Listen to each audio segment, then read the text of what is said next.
Well, let's get started. I think if that's okay with everybody, we might have a couple of more joiners, and that's just fine as well. Good morning, everyone. Thank you so much for attending this morning. We've scheduled 3 hours, but we're not really sure we'll need the full time. We also want this to be as interactive as possible. So there are several ways to interact. We're hoping that you can use the toolbar at the bottom of the Zoom screen to raise your hand when you want to ask questions, but do ask questions anytime you'd like. Today we're going to be talking about the Beaver Restoration Assessment Tool and a partnership, a local partnership that's been formed to really feed information into that tool that will allow us to really kind of calibrate and tailor that particular tool for work in the Crooked River watershed. Most of this work would probably be in what we call the upper watershed for beaver focus. That's mostly because the lower watershed has sort of a regulated system and is really kind of more urbanized to some degree and heavy to agricultural interests. So most of the beaver habitat is in the upper watershed, and that's where most of this work will be focused. We do have a couple of different ways this presentation is going to work.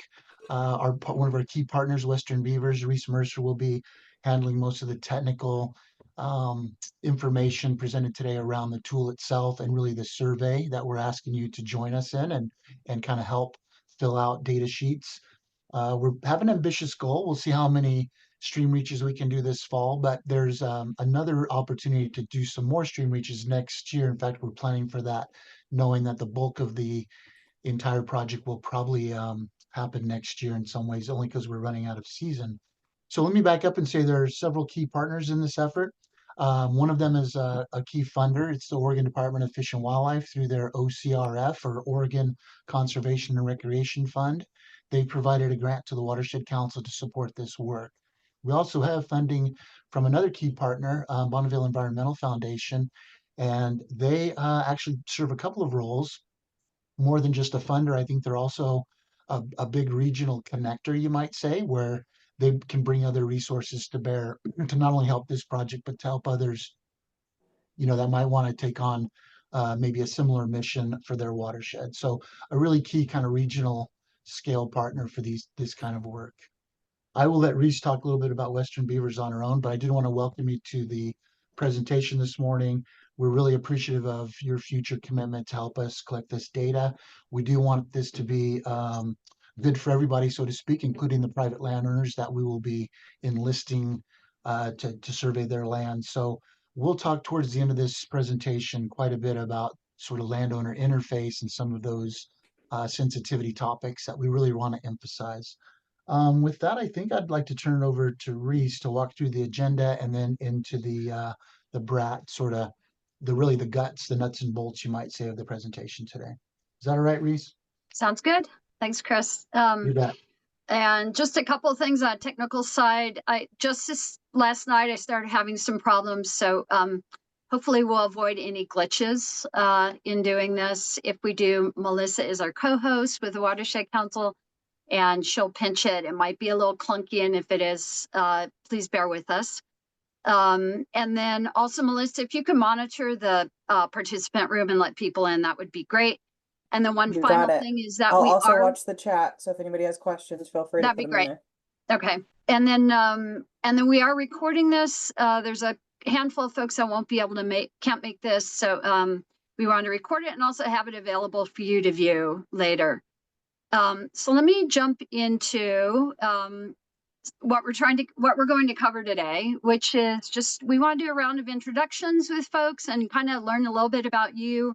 We want this to be highly interactive, and part of what we're trying to do today, this is our first time, well, my first time really organizing such a big effort with data gathering and organizing so many crews. So part of this is really understanding, and I know a lot of you have experience with this, maybe with other surveys, understanding maybe any questions that you have that we need to get ahead of as we embark on our survey season, or any additional information that we need to provide. So we really hope this can be highly interactive and get your suggestions.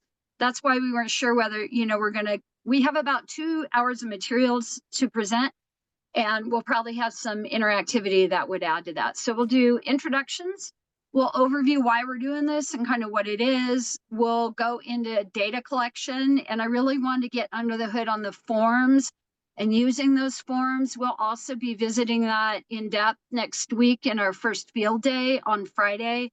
But for now, we just want to give you an idea of what you're going to see from this BRAT model, and then how we want to answer questions on the form. And then we'll talk a little bit with Chris and Melissa about logistics and how you're going to interact with the council on just getting out in the field, organizing the data, picking up equipment, that kind of thing. So please ask questions, please ask often, raise your hand anytime. Here's how you would do that on your Zoom bar. So if you have a question, look for the hand raise here, and Melissa's going to help me kind of monitor this and have you chime in. And then you can also do chats as well, and also put information in the chat. So to start it off, I want to do kind of a round robin, and I'll go ahead and call out names just to try and expedite it, but we want to learn a little bit more about you. So if you are comfortable sharing your video and tell us who you are. If you're with an affiliation, let us know who that is. And then also let us know what you would hope to learn from this project and or contribute to the project. So I am going to start with, on the bottom of my list, Pamela Adams. Can you let us know why you're here and tell us just kind of who you're with and what you're hoping to gain? Thanks, Reese. Well, I'm here because of you. You're my first Beaver mentor. When I was living in Oregon, I met Reese and worked with BeaverWorks Oregon, and continue to want to support Reese in her work. And I've continued to work with beavers, but I'm a freelance person. A freelance beaver detective is how I refer to myself.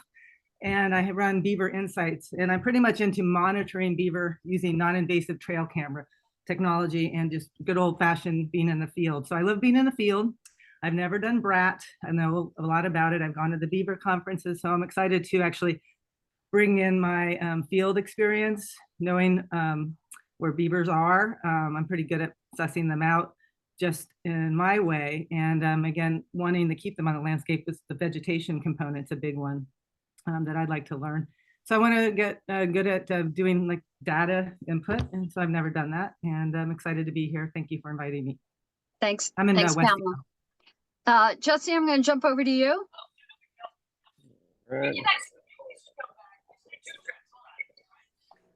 Hi, I'm Jesse Short, here with Julia Katz. We're Central Oregon Habitat Solutions, and let's see, we are hoping to just kind of get more involved. We've got a little bit of experience with the surveying for beavers, but not a ton, and hoping to branch out more into the plantings and beaver dam analogs and all that as well. And so understanding how beavers are on the landscape and what they need and all of that is definitely very important for what we want to do in the future. And so, yeah. Great. Thank you, Jesse. Evan Boritz, I'll jump over to you. Hey, I'm Evan. Hi. I am a student at OSU Cascades, and Nice. I'm here because I got an email from one of my professors about this program that's being run. And this past fall, I helped with Think Wild and a little bit of beaver habitat restoration, and that got me really interested. And as far as what I'm looking to learn everything. Okay.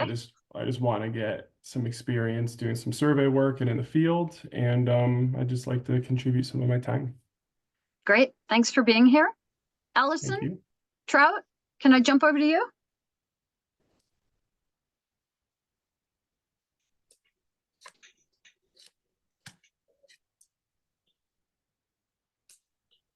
Hi. Sorry, it took me a minute to figure that There you out. are. Can you hear me now? Yep.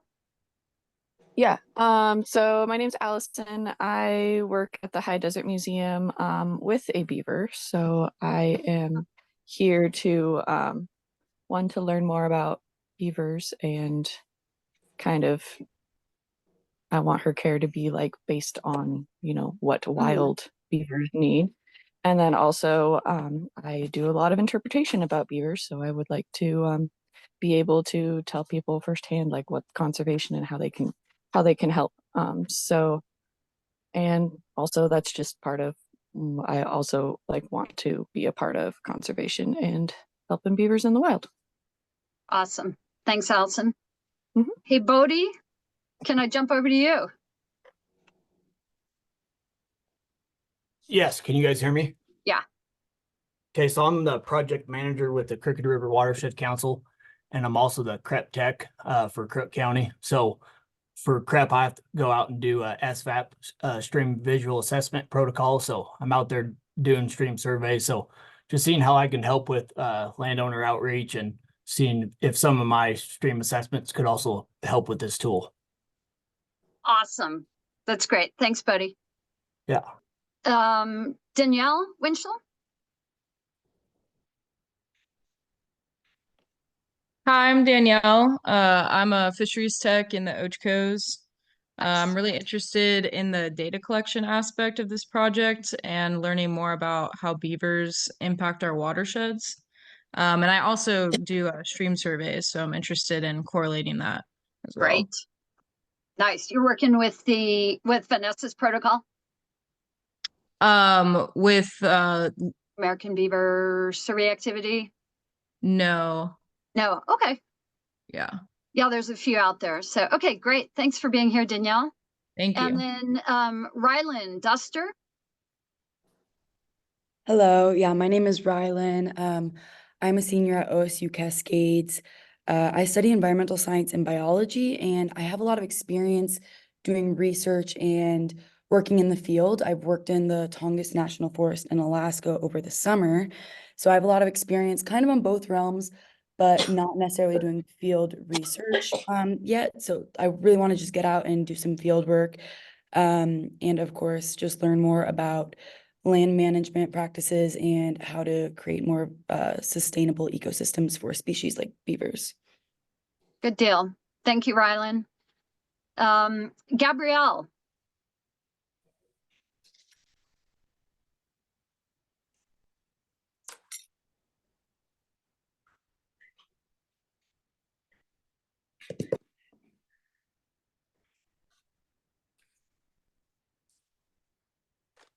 Okay, I'm going to jump over to Gary Sanders. Gabrielle, I'll come back to you.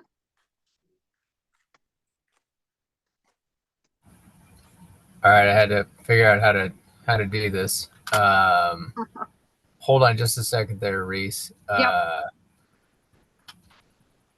Okay, I think I'm now all set.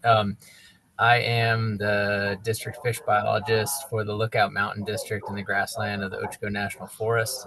Prior to that, worked for the Watershed Council as a project manager, and I think I've been around since the get-go on most of this stuff. And also on Danielle. Danielle is one of my great team members, and so our stream survey team follows a Forest Service stream habitat protocol. We're also doing some flow monitoring. And last year we did some beaver habitat monitoring. We're not doing it this year, but obviously we can incorporate some of the BRAT model ground truthing and other stream surveys into our other work. Okay, thank you. That's awesome. Really glad to have you here, Gary, because you are one of the OGs, I think, on all of this. And speaking on behalf of your colleagues there, we've got John Wagner in the chat box, and he's also with Aquatics, fish technician, and then looking to help collect good data for the project and learn more about evaluating. Well, you guys can read it in there. And then Gabrielle, thanks for being here too. It's good to have you. Excuse me, Reese, I don't want to walk over you, but Mary, could I ask you a quick favor? You might mute your sound for us. Oh, somebody else has some That might be. background. I'm going to go ahead and try and mute. Where? I think it was Oh, okay. Gabrielle. I think Sorry, I got Mary. it. Yeah. Yep. That's Thank you. Marvin, not me. Thank you, guys. Okay, let's go on, JP Zagarola. Hey there. Sorry I'm late. Just trying to finish up with some things. Are we doing introductions? Oh, yes, we are. See the screen, name, affiliation, and what you Oh, got might it. like to learn. Yeah, thanks. Perfect. JP Zagarola. I'm with Bonneville Environmental Foundation, and I'm supporting the BRAT work. This is part of a statewide effort, and we're collaborating with local community groups and tribes to assist in the data collection process to calibrate BRAT. And what I hope to learn, I just hope to learn more about who all is participating and how I can support that work. And yeah, I'm always interested to hear what's coming out of Central Oregon and all the amazing work and volunteers that you all have up there to just to push us forward. Awesome. Thanks, JP. We'll talk a little bit more about BEF in a little bit here. I'm going to jump over to Jacob Bose. Bose. Hi, Hi. it's Jacob Boss. I'm an OSU Cascade student, and what I'd like to learn is just more about field work in general. But I think it'd be a great way to learn about beavers as well and how they influence our natural landscape. And I definitely got that itch to learn more about beavers from you, Reese. I've met you before, and I think you're just very passionate about it and inspired me for it. Oh, good. Good to hear that. Thanks, Jacob. Marvin, if you're able to chime in, I'm going to ask to unmute you. Don't know if you have a microphone on your laptop. Okay, so I'm not sure if we'll hear from Marvin. One of the reasons we want to do introductions is just to learn a little bit more about you all and kind of what your background is, and also what it is that you hope to contribute. And then also one of the things we'll be doing over the next week is trying to work with you on getting a survey buddy. So thought it would be good to just kind of know a little bit about each other. And of course, you'll meet each other in the crew as out in the field as well when we go out there next week. Mary Powell, I'm going to jump over to you and just ask for a quick intro. Quick intro. I am Reese's unofficial right-hand girl, and I have been working with her since she started all the beaver work. And I'm learning more and more from her each day, and I just love being out in the field and trying to figure out all our new things that we're learning. Okay, great. Yeah, she's been a huge help with all of the beaver work. So I think, have I missed anyone? And if I have, you want to jump in? Hi, everyone. I'm Melissa Stanek. I actually work for Crooked River Watershed. Thank you, Melissa. I come from a background of facilities management and project management, as well as administrative assistant support. So I actually am the admin for the Watershed and for Soil and Water Conservation District. I'm going to be doing a lot of coordinating. Reese is taking a lot of the technical stuff for this, but I will be doing a lot of your coordinating for your days that you go out in the field and scheduling and all of that. So I'm looking to learn more about how we can support you guys in this and collecting all this wonderful data, and go from there. And Melissa's integral. You're going to be well acquainted with her over the next 2 months. So thanks, Melissa. Sorry about that. No problem. So I'll go ahead and start. I'm sorry. Well, I think Yeah. Julia maybe we missed. No, we got her. Perhaps. We got her did with Jesse. Okay. Yeah. Beg your pardon. Thanks, Chris. Evan, yeah. Did I miss you? Please. No, you did not miss me. You did not. I was the first one to speak. There's a second Evan. Okay. You raised your there's hand two though. Evans. Okay. My name's Evan Hurt. I'm with OSU Cascades. Thank you. Okay. I'm most interested in learning the tools and procedures for doing this kind of work and learning how I can integrate myself into this field. Excellent. Thank you. Thanks for raising your hand too. So 2 Evans and good to know. Okay, so let me jump through and we'll kind of hit hit the ground. We were going to do a poll, but the technical side kind of flummoxed. So let me see if I can try it just for the heck of it. I'm going to try and throw out this poll and see if you guys can answer it. If you're able to actually answer it on your screen, let us know what kind of special skills or background experience you have. Are you seeing the poll on your screen? And if so, okay, so we're getting some answers coming in right now. Some folks acquainted with beaver activity, ArcGIS folks, I'd love to talk with you too. Hydrology folks, I'm hoping that you will chime in. That is not my strong suit. So please chime in on this presentation when we get into the form. If you have some clarification to add in terms of your understanding of hydrology, that would be great. Same thing for riparian veg and that sort of thing. So this is an idea, kind of a cross section of who we have here. I'd be curious to understand kind of the other experiences too. So that's something we'll revisit with you all next week. And as we go out and try to pair people up with a buddy for the season ahead. So thanks for answering that poll. I'm going to go ahead and end it now. And I think we have, we'll have answers from that we can reflect on, Melissa and Chris, moving forward. So let's jump into it right now. The what and the why of the BRAT and kind of this effort. I thought I'd start at a 35,000 foot level.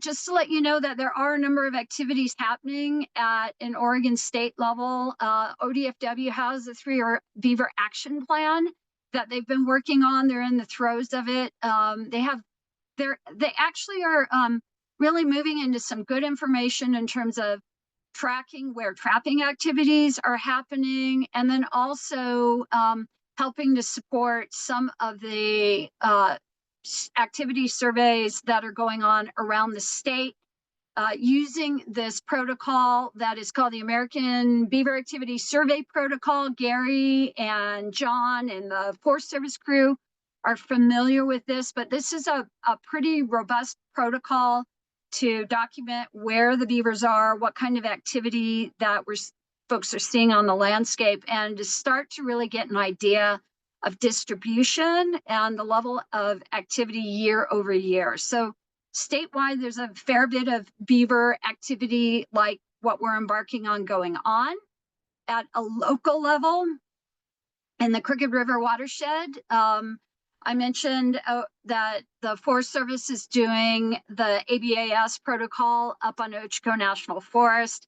There is also, we're coming on the 200th year anniversary of beaver extirpation from the watershed, from the Crooked River Watershed. It was very well documented what was happening with trapping back there. And 2025-26 kind of marks the bicentennial of their extirpation. So there's a local initiative trying to bring attention and awareness about their extirpation, their removal from the landscape, and then the ecological unraveling that kind of happened when we removed beaver as a keystone species from the landscape. Also, more locally, ODFW has a beaver emphasis area. Again, I think in coordination with the Forest Service, and Gary and others chime in if I've got that wrong, but they have a focused small basin. It's a Huck 10 size basin that they are focused on doing beaver monitoring and understanding where they can do habitat improvement and just make that a deep study area through our local Prineville office for this. They call it a BEA, Beaver Emphasis Area. So that's happening.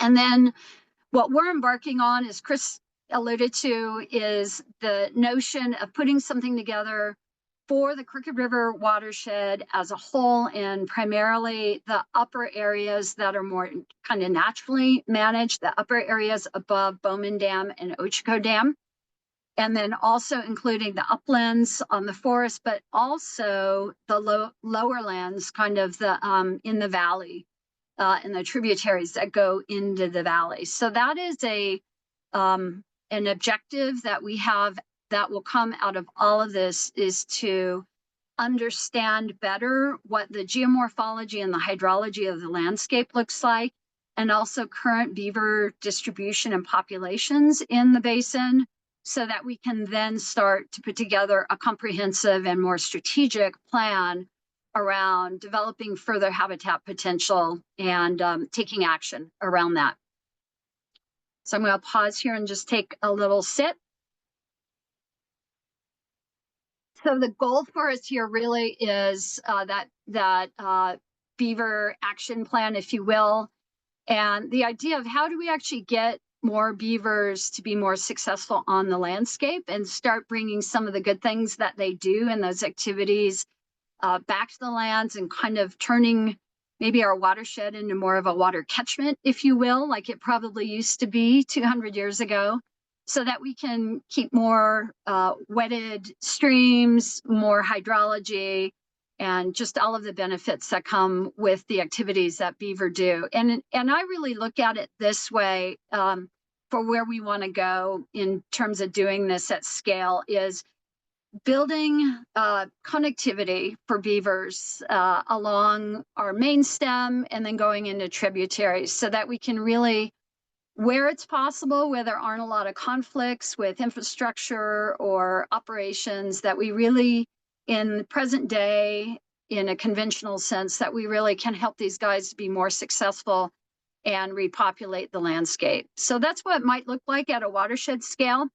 And at kind of a small tributary scale, this is what it might look like, where we're basically charting a path for a family of beavers to have more beavers and more beavers and more beavers, which is what beavers do. They are rodents.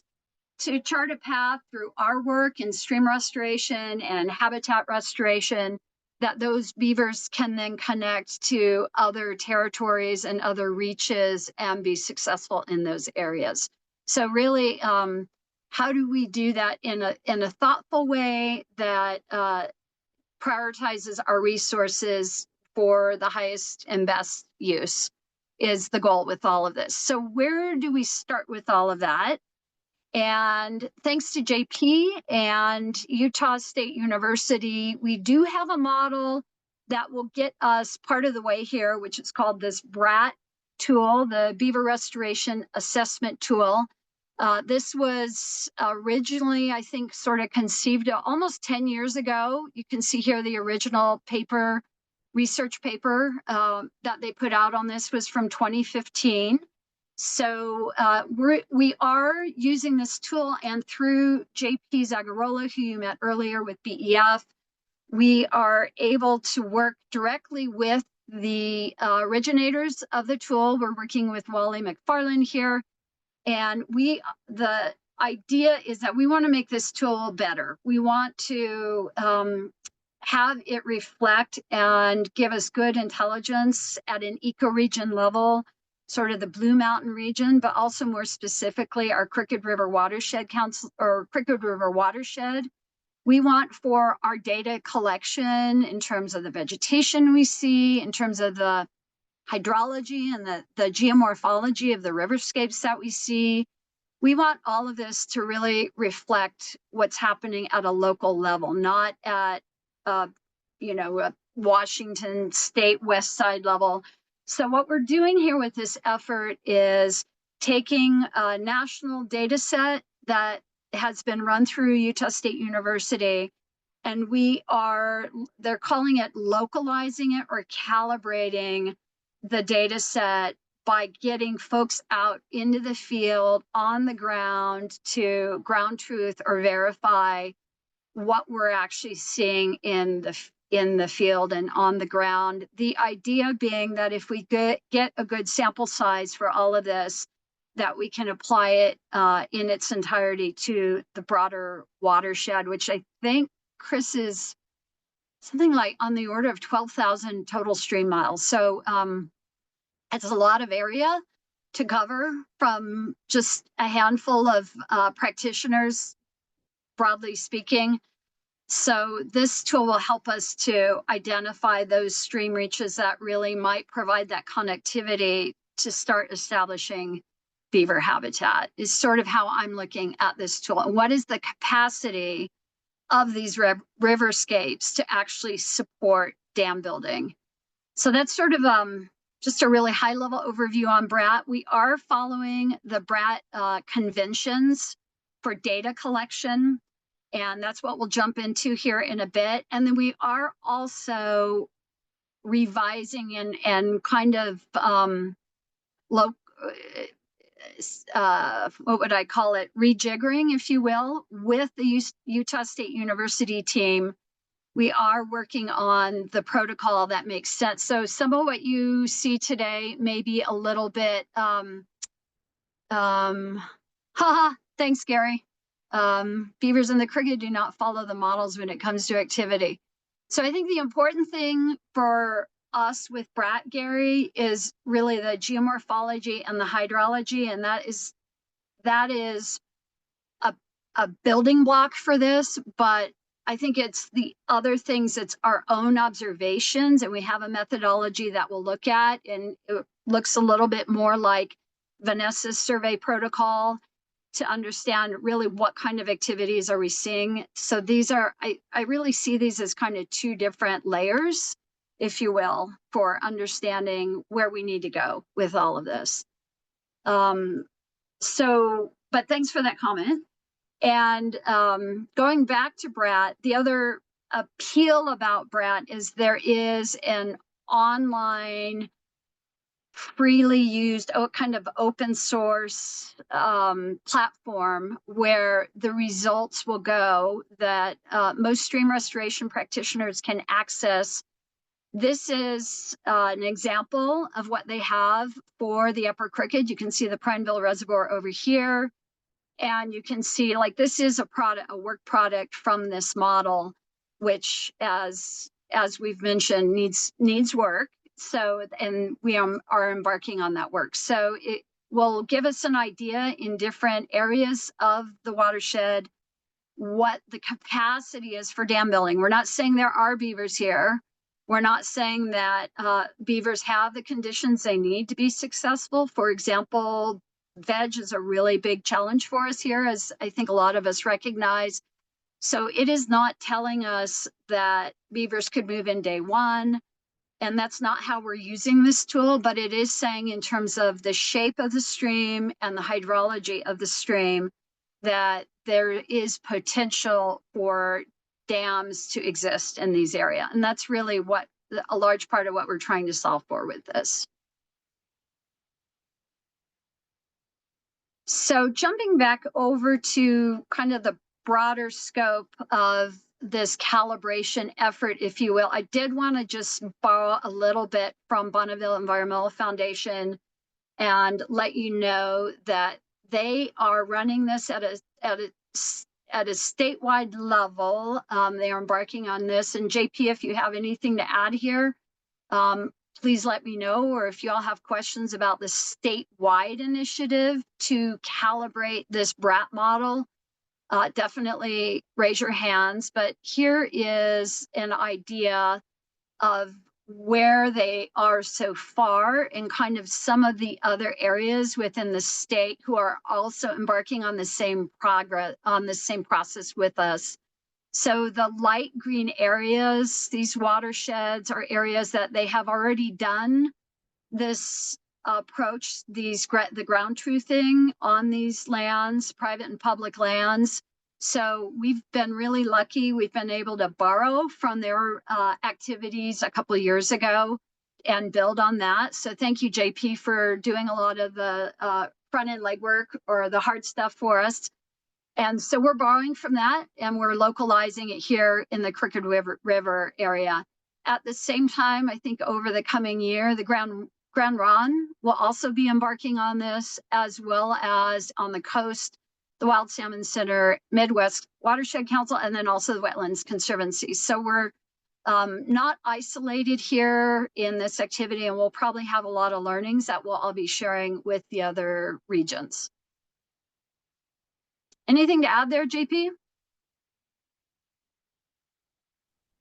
Not really. I think you covered it pretty well. I guess I would say that we're using this sort of novel BRAT process as a building block, which you alluded to, for folks across the state to start building their beaver programs. And I kind of think about it as we're trying to use like these tools to paint a clearer picture of what might be going on in each of these watersheds, but we'll never have that perfect picture no matter how many models we use, but at least we'll have a clearer sense of what's going on and how to prioritize. And just the fact that we're doing this across state, we're trying to build a community of practice around beaver-based restoration, and where folks can kind of plug in with each other and connect and share stories about what's working in their basin and what isn't. And so yeah. Great. I like that idea of a building block. That's really how I see the BRAT. So jumping into the Crooked River watershed, I'm going to start digging into the detail now that we've gotten through that overview. I'm going to do a quick time check. It's 9:40. Lisa, I'm sorry for interrupting, but could we just do maybe a quick question check as well with the group, just to see if any of the ground you've covered so far has kind of raised any questions? Maybe just a couple minutes. Anyone? Absolutely. Hey Reese, quick question. So the slide you showed earlier included kind of the middle crooked for the BRAT. I'm assuming we're doing the BRAT for the whole watershed. That was just sort of a breakout of what the middle crooked data looked like. It was a slide. It was like all the way up to the North Fork, but we're gonna go all the way above. We're gonna go above the one back. Well, let's go. Let me show you this, because this will answer your question right here. Okay, yeah, so we're gonna do it all. Cool. Thank you. So these are our stream reaches. So we'll jump into that. I'm glad you're clarifying that, Gary. Any other questions? Okay. Thank you, Chris, for giving me a little time to quit blah, blah, blahing too. I appreciate that. And just to hear from folks too with any questions that they might have. What we're looking at right now is a list of stream reaches, or a map of stream reaches, that we were provided by the modeling team. And they basically, I think they had a total data set of like 11,000 stream reaches. And they've provided us a sampling 10% of survey reaches to sort of choose from in terms of where we're going to go out. So Gary, I think to your question, we sat down with Andy from the Conservation District and Chris, and kind of came up with what we defined as areas that we thought were pretty distinct. I don't think you'll find this anywhere formally in terms of distinct regions, but we were thinking in terms of the vegetation patterns that we were seeing and some of the hydrologic patterns and the flows that we see, and kind of came up with 6 distinct, I'm calling them subregions, if you will. And so what the goal is, we probably will survey some of these, we want to survey all of these subregions here, just because we have that opportunity. But I think, as Chris had pointed out earlier, our really key emphasis area is probably going to be these 3 or 4 kind of areas to the east of the dams, of the Bowman Dam and the Ochco Dam. So, but nonetheless, when we go out and do our surveys, when we put together our survey assignments, we'll be thinking in terms of having a distributed sample set that would give us information for all 6 of these subregions, if you will. Any questions on that? And Gary, did that kind of answer your question?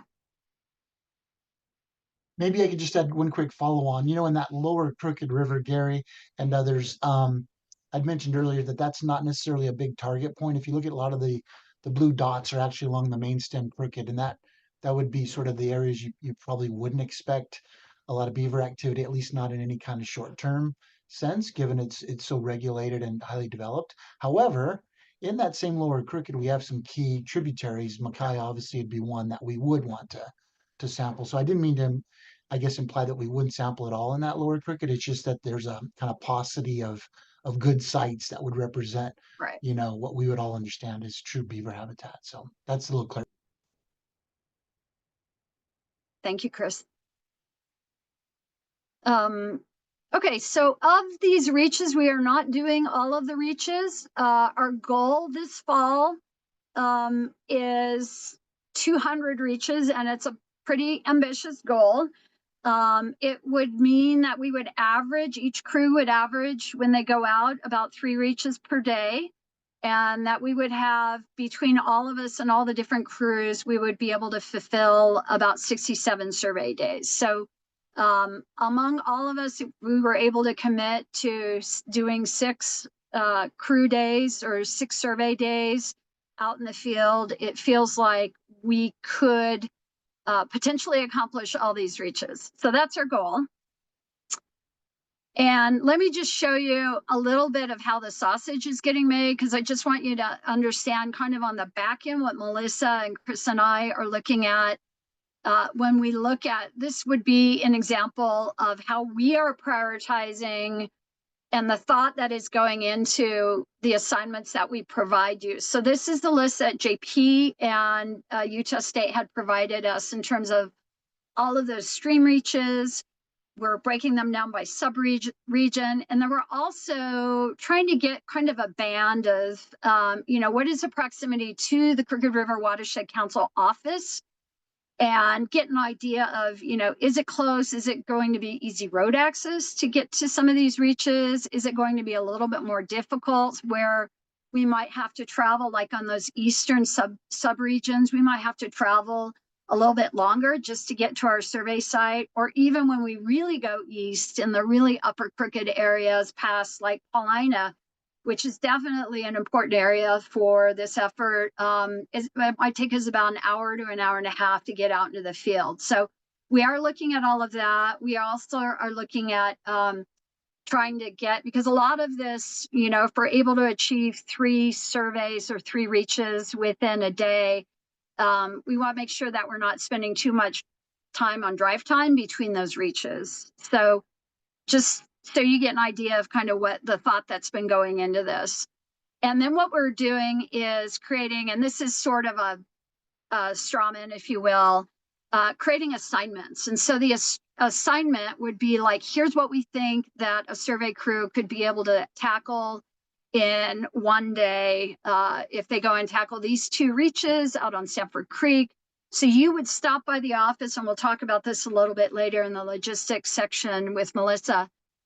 You would actually stop by the office and get your reach assignment. You discuss with Melissa kind of like, we want something close by, maybe, if we have close by stuff.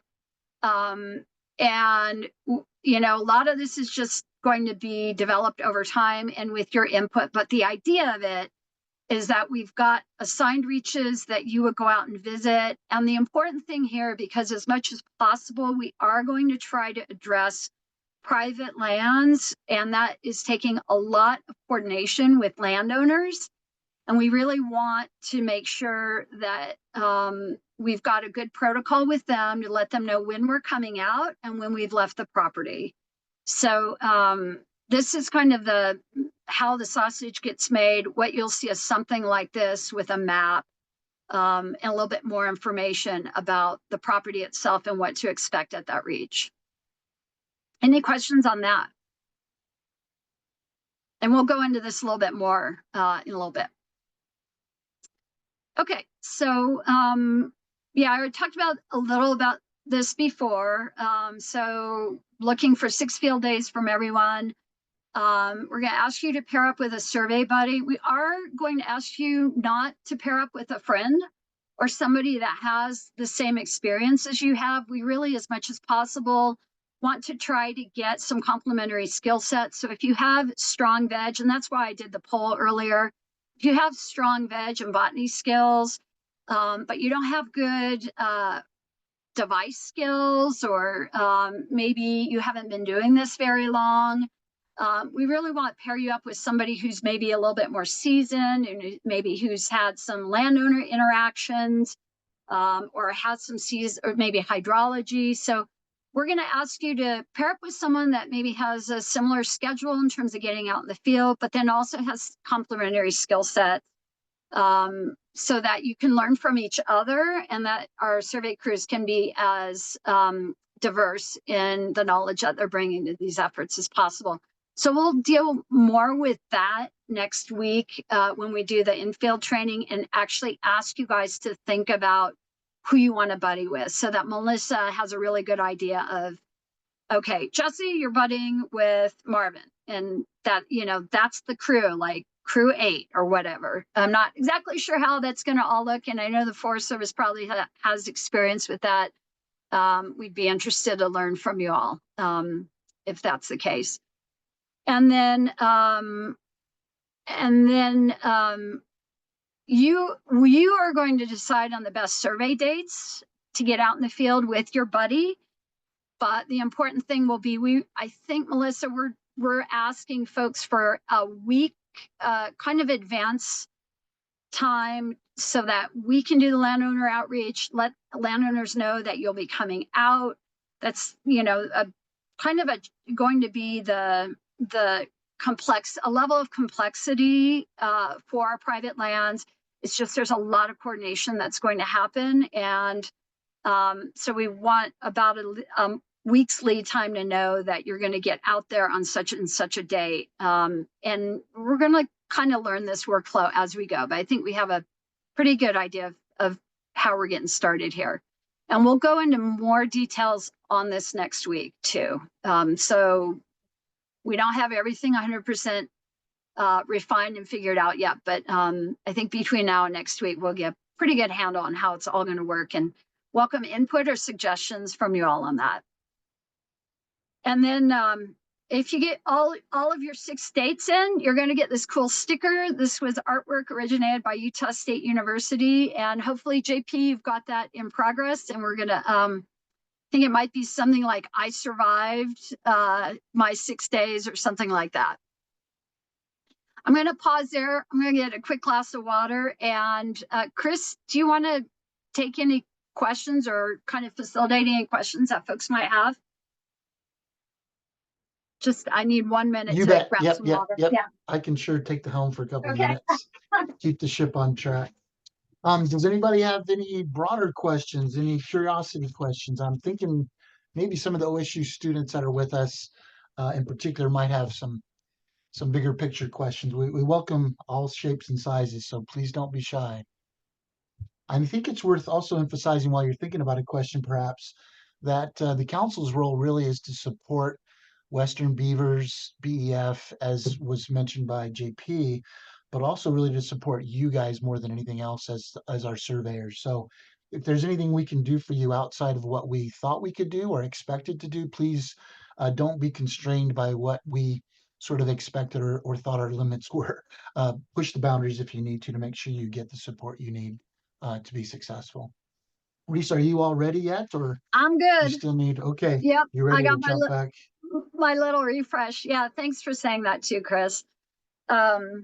And we talked about this earlier. We're going to try and power through this. I know I just took a little break because I didn't get enough water in advance, but we're going to try and power through this data collection piece. It's a little bit heavy, but try not to be overly so either. I think our goal with these surveys is to be fast and streamline the data collection process as much as possible, so that we don't want perfect to be the enemy of progress on these things. So we've really taken a close look at what are really the key pieces of information that we're going to need from that survey form. And like I said, it's actually still a little bit of a work in progress right now, working with Utah State on some of these sections. So yeah, let's power through this and then see how far we get. Some of you may have more questions that I cover, so definitely throw those out. And then also know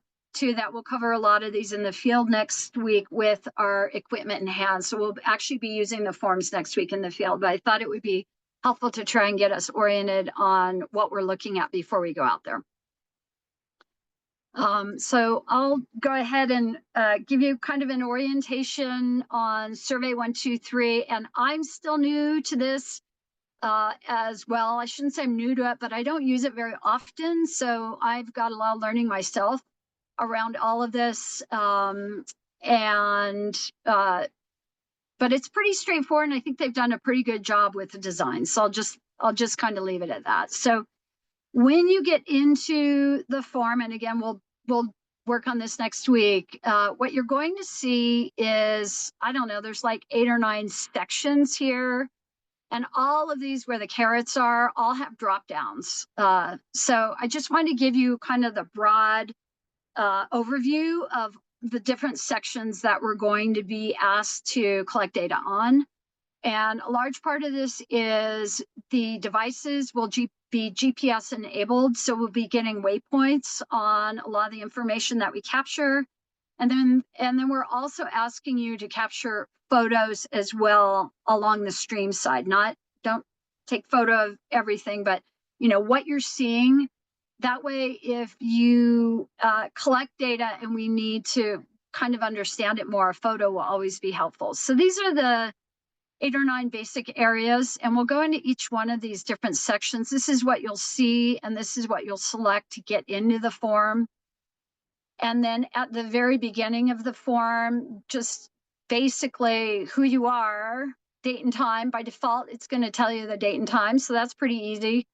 The really important piece is this reach ID, and I sort of alluded to it a little bit earlier. The reach ID has data from NHD, which is correct me if I'm wrong on this, it's the National Hydrologic Data Set that USGS puts together, and on stream flows, on stream intermittence or perennial. Is it a perennial stream? Is it intermittent or ephemeral stream? For the most part, the goal is to do all perennial streams. And thank you, Gary. National Hydrography Data Set. Thanks, Gary. So as I said before, we are relying on a national data set to start the information. And when you put that reach ID in, the form will auto-populate with a lot of that information. And what we're doing is being asked to sort of ground truth what we're actually seeing in terms of whether that national data set is actually correct or not. And thanks, Gary, for including the link to check that out. That's pretty cool. And Gary, just by the by, I did hear from Utah State, from Wally, that they are working on, I guess there's I know there's FLOPR that the state is working on, and maybe USGS. We're not doing FLOPR, but there's a new data set called Prosper, I think. We're not using that right now. And I think, yeah, we're not using FLOPR. I think they're going to be using Prosper in the future rather than NHD. So this shows you the limitations of my hydrology knowledge, but we're going to learn this as we go. But right now it's seeded by NHD data from USGS. So you'll enter the reach ID, and then on Survey 123 form, for those who are going to be doing heavy form entry, this little cross mark right there, if you press that, that is going to grab a waypoint of the start of the reach. And we always survey our reaches from the bottom of the reach to the top of the reach. So you'll start by grabbing a waypoint, which is your latitude, longitude from the GPS in the device.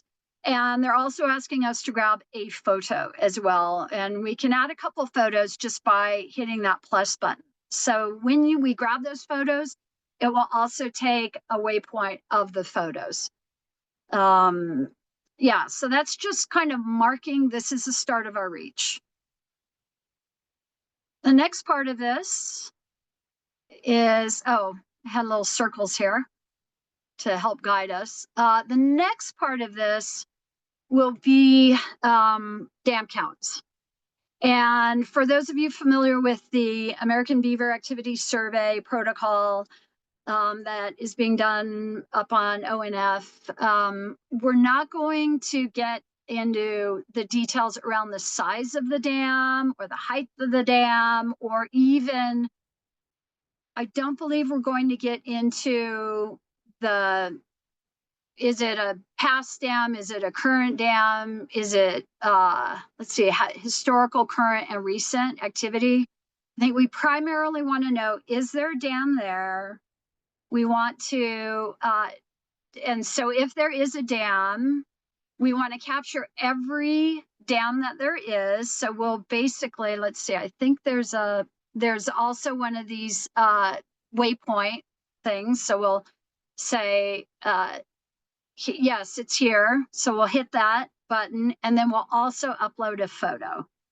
And then if we want to add notes like recent activity or size or something like that, or breach dam, we can get into that level of detail. But again, I think for this effort, we are not concerned with past, recent, or current. We just want to know if there's a dam there. And so we'll do that for every single dam that we see. And you can see 3 of 3. I have basically logged, in this case, 3 different dams. So it will allow us, once we get the waypoint and we've captured the photo, then we're going to hit the plus sign here that will say, I want to add another dam when we get to that other dam. And the form is really meant to be used to kind of go up and down through the dam. So, through the form. So you may be walking the stream, and you may find a new dam, and you'll go back up to this form and log that new dam as you're gathering other information like the beaver activity information. And everyone's going to find their own comfort with moving through the form, but it is going to be a little bit of kind of going up and down throughout the form to capture the information that we observe as we walk throughout the stream. Any questions on that or comments?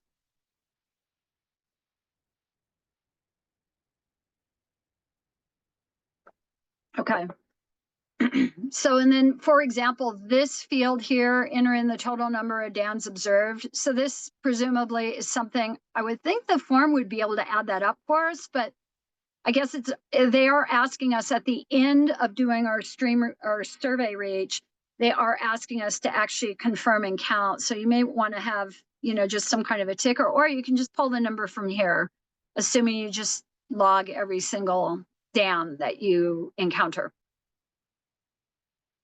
Okay, so I just wanted to give you a few dam examples, And then also what we are asking for is to add a photo. I wanted to prescribe that we would just have some consistency with where we're actually capturing that photo from. So these all happen to be river left, but my thought is if you can walk at least 10 or 15 feet, doesn't matter whether it's river left or river right, but try to grab a photo of the dam, at least one photo on either side of the stream, about 10 to 15 feet away from the downstream side of the dam would be great. If you want to capture more for that dam, that's great too, like the quality of the materials, the freshness of the materials, that would be great too. But at a minimum, try to get photos that look something like this. And then, for example, this example, which Forest Service folks, this may look familiar, is Lytle Prairie.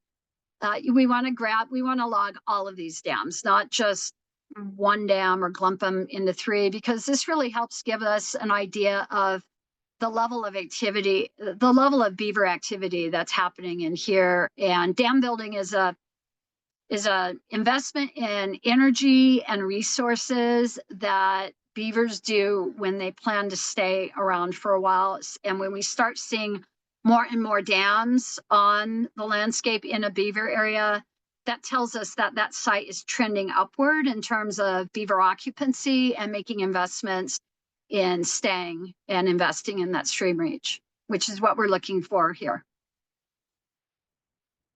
The veg-based capacity portion of the form is something that we're working on as well, to get an idea of what is the type of forage that's in there, and then the quality and the amount of that forage.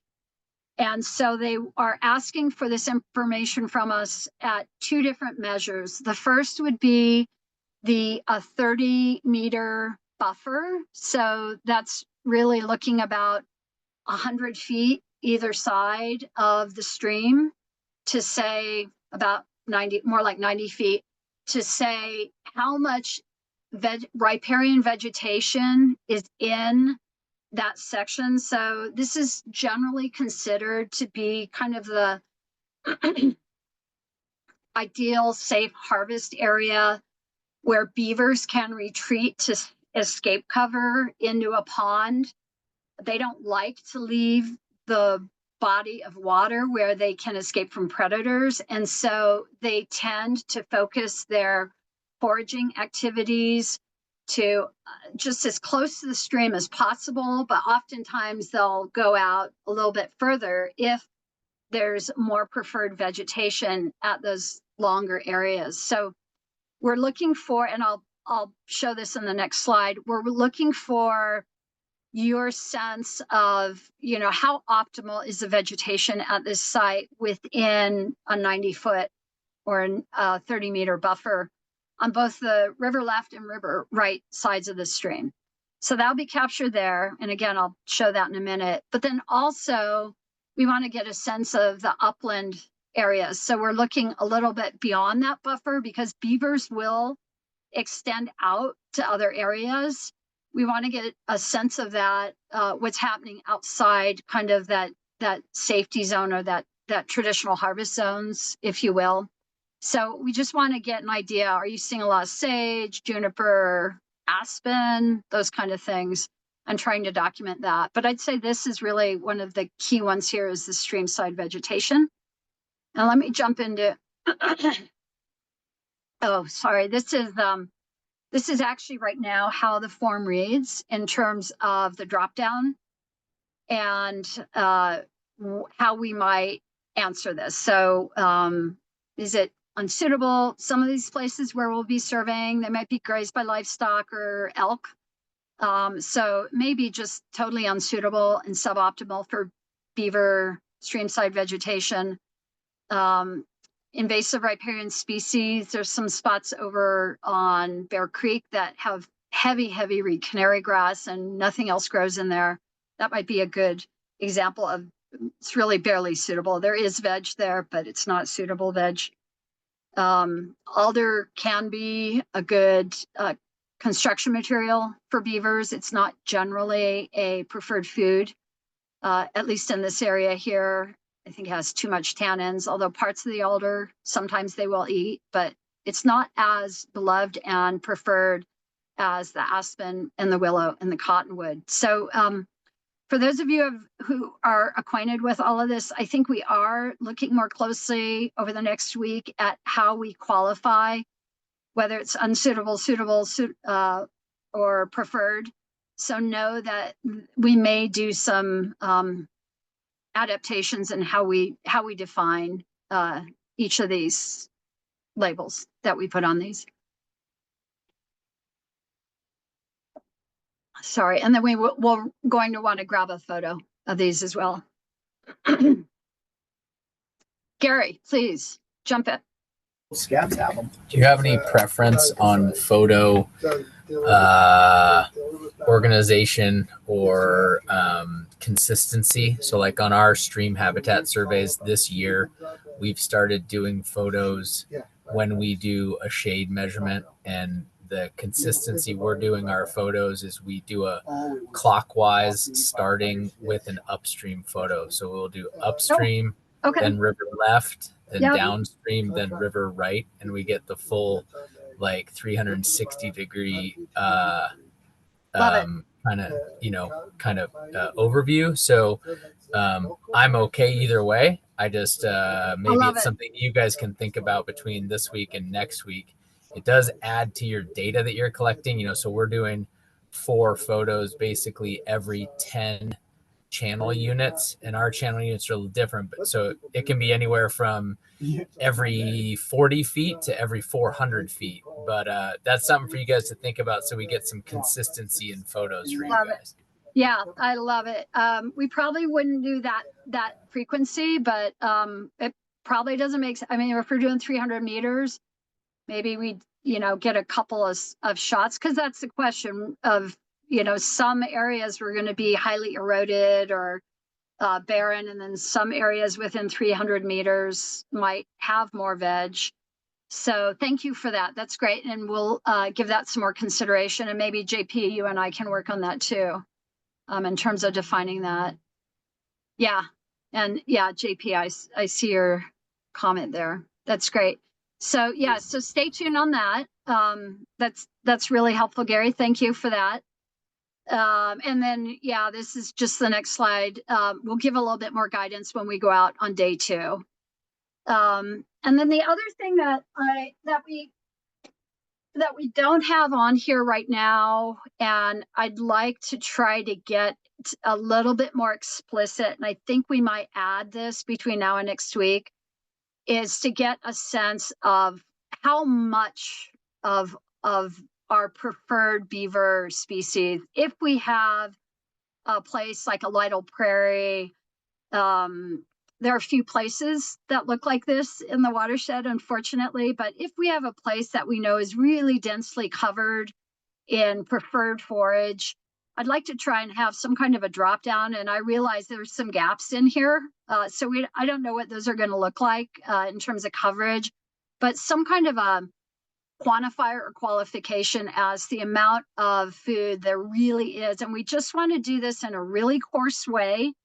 It will probably not have a big impact on the model, but what it will do, it will help give us information with the Watershed Council and others. It will give us a sense of the extent of vegetation within these reaches that we can then know whether, this is severely degraded in this area here. And it will just inform our knowledge of that subbasin and its, what level of effort might be required potentially if we wanted to do some vegetation restoration in there or habitat. Is it something that just needs a little bit of help? For example, if we have some coverage already and it might be able to revegetate a little bit on its own, and then we just give it some extra help?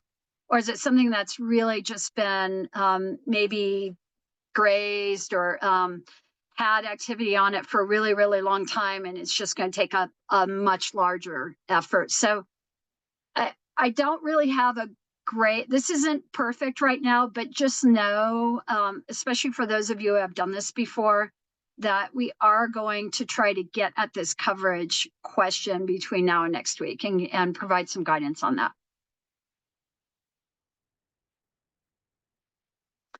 And the reason that's important is, if you know me, I talk about this all the time, is beavers need to eat. And that is something that has been lost a lot in our stream restoration conversations.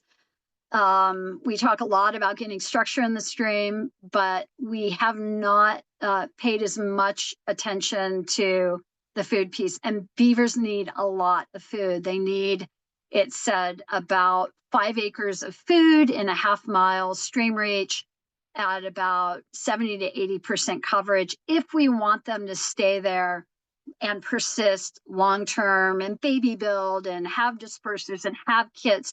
We need a lot of food in there for them at a rate that once they harvest, this willow can regenerate on its own and that they can occupy indefinitely at that site.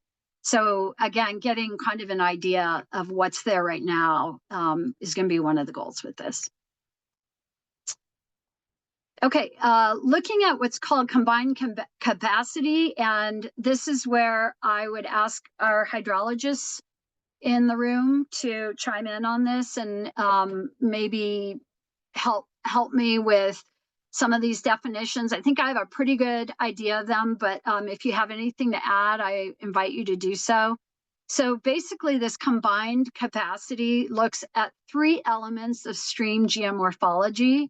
And those are, what is the base flow of the stream when it's just coming from the ground and not being fed, for example, by snow melts, or a rain event or something like that. What is coming naturally out of the ground on its own? And generally what we see around Central Oregon watersheds is, and definitely chime in here if you have more knowledge of this, but on our upper smaller tributaries, sometimes our base flow is very negligible and almost often, unfortunately, non-existent.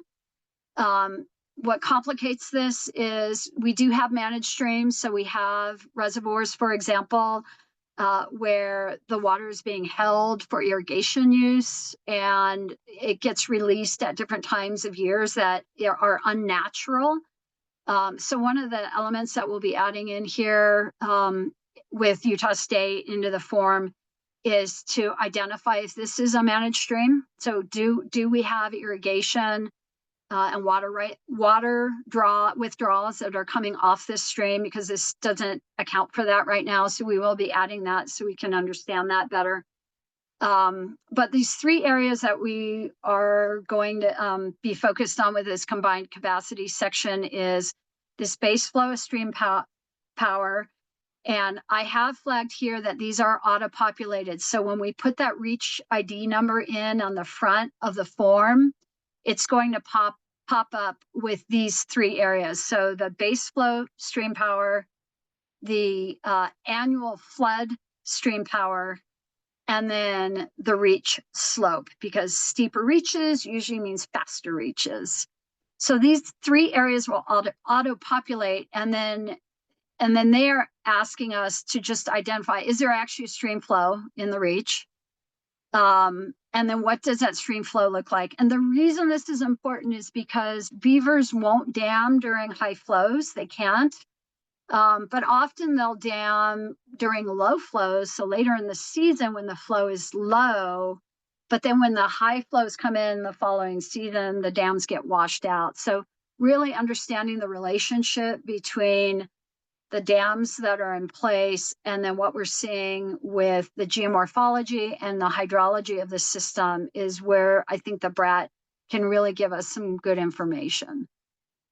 I am going to ask any hydrologist here or knowledgeable aquatics person that wants to volunteer. I have an idea on how we would be able to visually assess whether the number that we get on an auto-populated annual flood stream power number, for example, if that comes from our NHDA, our data set, if we saw number 5 there, 5 cubic feet per second, as observers on the ground, what could we key into or clue in on as to whether this stream power is at that level? And some of it, and this is again why it might be good to pair up with a hydrologist to be able to help with some of this. And then I'll also provide some clues and tips when we're in the field in terms of measuring stream power. But wanted to see if the hydrologists or aquatics folks here have an idea of how we might measure the, be able to ground truth the flood stream power of a reach in a low stream powers part of the season, like we're in right now.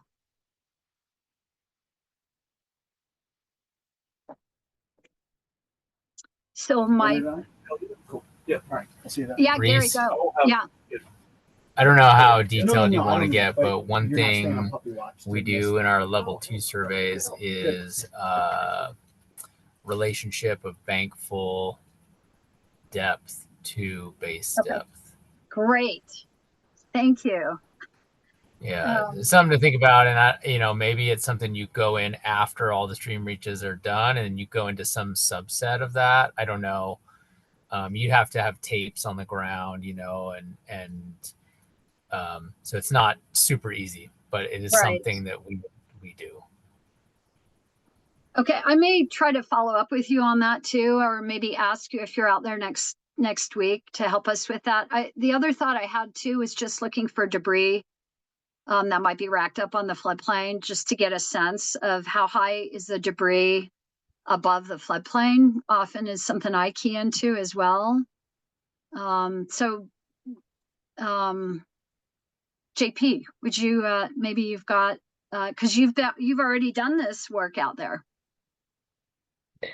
Yeah, although I haven't done it in that area there, but one thing that we often cued in on is if there was a high level of incision of the channel. So that was an indicator, you know, of a flashy stream, high power during our rain season, potentially over in your like freshets season as a possibility. Another thing to keep in mind, one thing that we were doing a lot of is overestimating stream power, particularly in high gradient reaches. So it looked like a very steep stream, but they were small. So the actual stream power wasn't that great, but we assumed because of the steepness that they would blow out. And so we were sort of boxing in reach slope with you know, versus you know, stream power. We weren't really thinking of those in conjunction. So that's one thing to keep in mind too, is that just because it's really steep doesn't necessarily mean it's going to blow out. And beavers can actually build dams in steep sections as long as that you know, the stream power isn't sort of exceeding whatever that threshold is to blow out a dam. Yeah, that's great, because it really is a lot of different factors that determine how much force and velocity we have with the water and whether it's actually able to blow out a dam or not. So JP, you won't be in the field with us, but thanks for the advice too and asking around, Gary. I appreciate that. So this is clearly, you can see that this is something that I'm still getting better acquainted with. I kind of know it when I see it, but I think, you know, actually keying in on the things and providing you explicit guidance on what we want you to look for. This is something that we're really going to want to spend some time on next week in the field so that you understand kind of what those indicators are, and really appreciate Gary and others if you can help us with some of those clues for the not hydrologists in the room, if you will.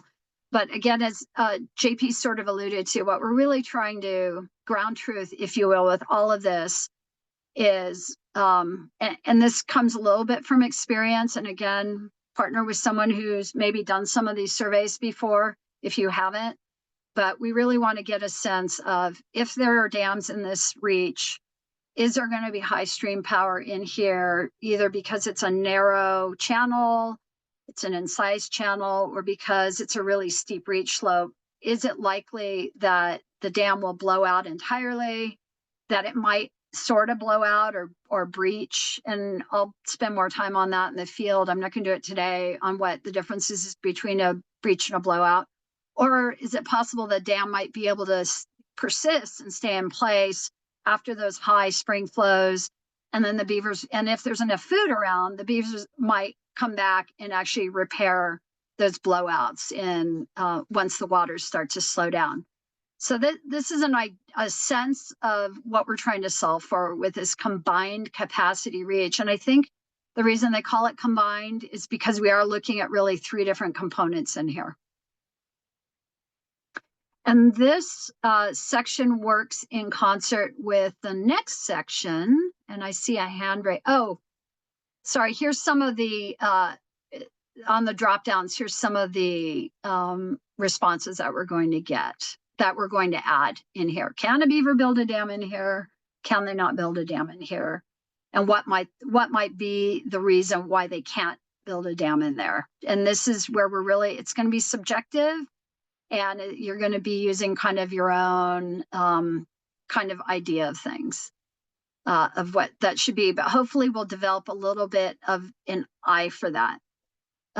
So thank you, John, for the chat too. So I think one of the things we've asked them to add in this is the width at bankful.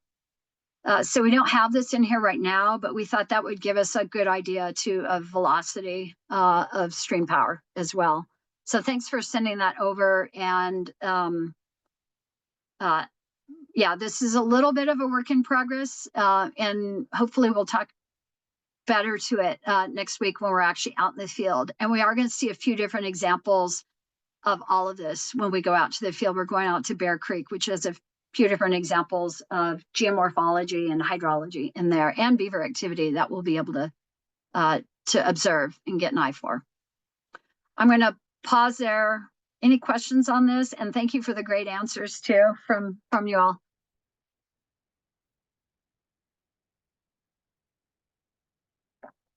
Okay. Yeah, this is a section I would probably complete at the end of the surveying, right? So on the form, it comes kind of midway through the form, but you'll probably want to just be thinking about it as you survey the reach. Be thinking about this, be thinking about the hydrology of the reach, be thinking about the veg, and then at the end of the reach, once you're done, get an idea of how you want to answer these.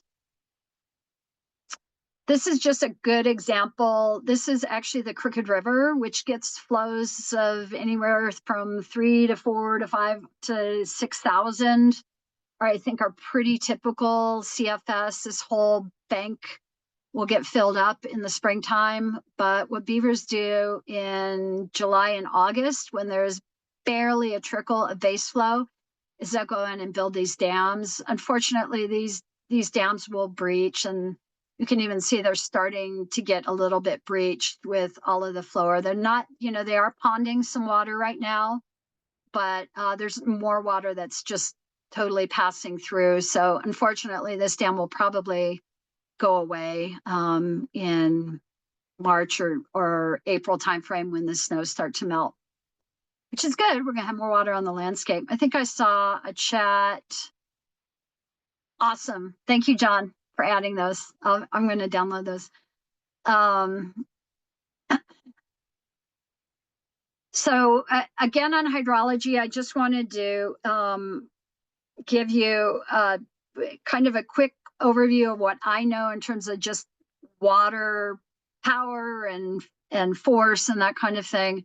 Again, this will auto-populate, I believe, or no, I thought it would. So what they're asking us for is how big is this drainage area that we're working in? And this isn't something that you'll have necessarily, but what you're going to look at is, are we in a really steep section? And this is a really big drainage area that might collect and gather a lot of water and come down and have a high base flow.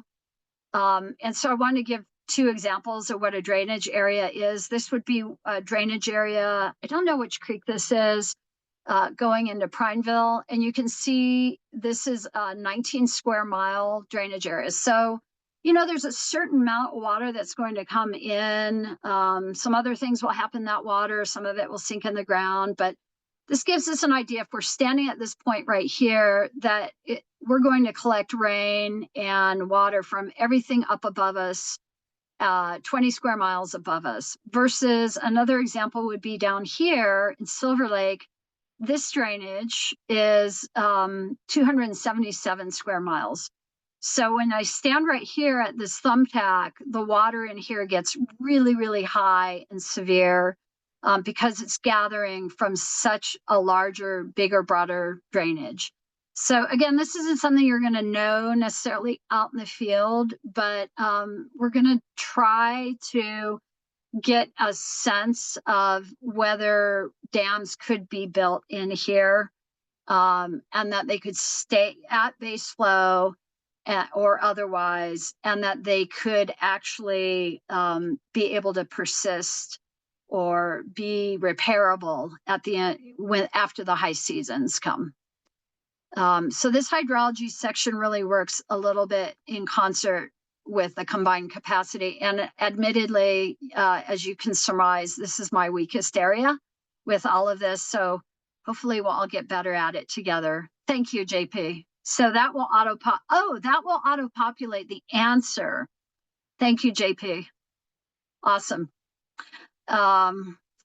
So I think this will probably auto-populate too. And I didn't pick up on that before, so I appreciate that, JP.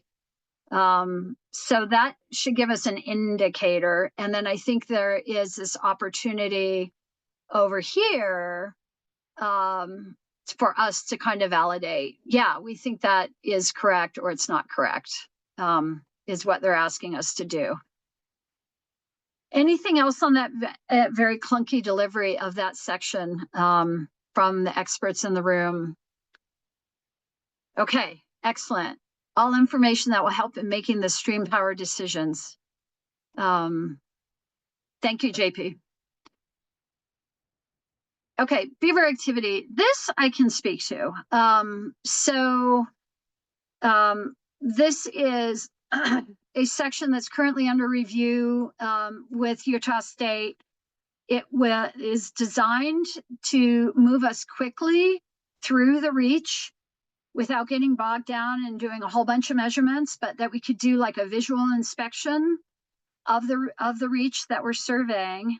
And this is actually a format that I've been using for a few years with some of the folks on the phone in some form or fashion. But what we really want to start to get a sense of is the stickiness of the site if we see beaver activity, because not all beaver activity is created equal. A lot of times we might think that that this is a beaver site when in fact they're just kind of passing through and they don't plan to stay around very long, maybe because there's too much stream power, or there's not enough food, or maybe there's some territorial concerns. There's maybe another beaver nearby who might run them off. So what we're trying to do with beaver activity is really kind of at this point in time with the distributed crews that are going out, we're trying to understand whether it's really robust beaver activity and they're probably baby making in there and family building and building a lot of dams, and maybe they have 1 or 2 dens and lodges. Maybe they're starting to create food caches for the winter. That's something we'll see out on the land where there are beavers sticking around, is they're going to start doing a lot of forage so that they can store up food in their pond for the winter time. They'll also maybe be putting in some scent mounds. If there are other beavers in that system that they need to compete with, they'll be marking their territory through scent mounds. So we'll spend more time on this out in the field, but for the most part, know that we have 5 key, in addition to the dam building, which we've already assessed up front, we've got 5 key activity areas that we're trying to quantify and qualify when we're out in the field. So the way this would work is, and a lot of times you won't see a den or a lodge. Unfortunately, that's something I try to do a lot. There may be beavers in there, and the den or the lodge might be hidden by debris or brush, depending on how long they've been in there. But oftentimes you will. So if we do see a den or a lodge, we want to get an idea of, the size, because a lot of times lodges get bigger as they build on it over time, and they have bigger dens and bigger families and bigger needs.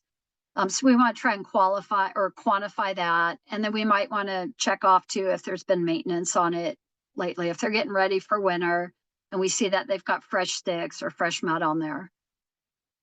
Fresh sticks and fresh any felled trees, harvested branches, we want to get a sense of the amount. Again, this is kind of a tip off for me. If we are seeing beaver signs in there, is it just a little bit and maybe they just were passing through? Or have we really got a lot of activity in there that's apparent? We just want to get an idea, good, better, best, or high, medium, low. Is it a little bit, maybe a little bit more, or is it a whole lot of beaver signs? So I don't know that these are the numbers that we'll ultimately stick with. We might go up a little bit higher on that, but know that this is probably what you'll be encountering on the form itself next week when we're out in the field. The food cache I kind of talked about, and I'll show a few examples of what that looks like.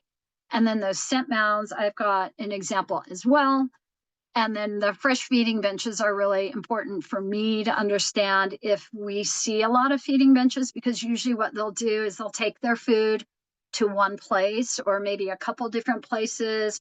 Often it's pretty close to where their primary pond or their primary den is, and their food caches too. Usually kind of all happen in the same area. This is usually where we would find fresh feeding benches. And I really like these feeding benches because they say that they're actively foraging and processing materials that they've gathered and foraged out on the stream side. And they'll usually bring it all back on those feeding benches. So this is just an idea of what the forum is going to look like by next week. And the idea is that we just get in and get some quick information about what we're seeing so that we can get a sense of occupancy at that point in time. Any questions on this? I'm going to show a few examples here so you can chime in too when we see these examples. So fresh foraging sign.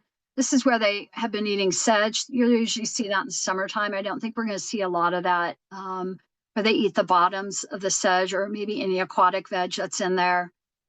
These are willows. This was a couple weeks ago. So you'll see a lot of willows. They might be denuded and not have the leaves on them yet, but for some reason they just let those guys float in there.